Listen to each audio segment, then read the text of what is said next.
দুই নম্বর মাগরিবের নামাজের পূর্বে ইফতার করে দেন।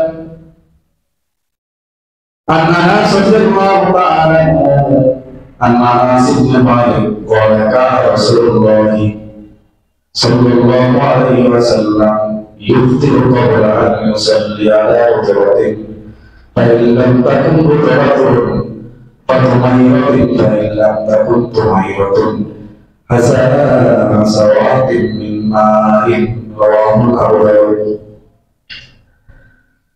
হযরত আনাস ইবনে মালিক থেকে বর্ণিত তিনি বলেন রাসূল আকরাম সাল্লাল্লাহু আলাইহি ওয়াসাল্লাম মাগরিবের নামাজের পূর্বে তিনি তাজা খেজুর দ্বারা তিনি ইফতার করতেন।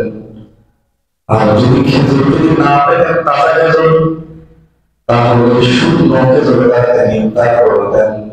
আর যদি না পেত তাহলে তিনি পানি খেয়ে নিতেন, পানি দ্বারা তিনি ইফতার করতেন। সুবহানাল্লাহ।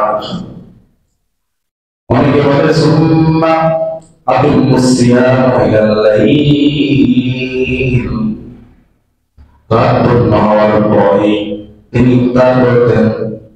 এটা কোরআন আয়াত। এখান থেকে জবাব হলো এটা হলো ইজমা আল্লাহ তাআলা বলেছেন। আর ইফতারটাকে আপনার অবশ্যই নামাজের আগেই আপনার কমপ্লিট করা লাগবে। আমরা তো অনেকে এমন ইফতার খাই যে নামাজের খবর নাই, ঠিক না?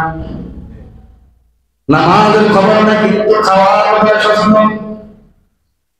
যদি বলে তুমি কেন তখন সে বলে আল্লাহ যদি কিয়ামতের দিন বলে বান্দার কথা কিছু বলে না, নামাজ পড়েছে বলে না, যদি আল্লাহ বলে তুমি ইফতারটাও করতে পারলে না, বুঝলেন?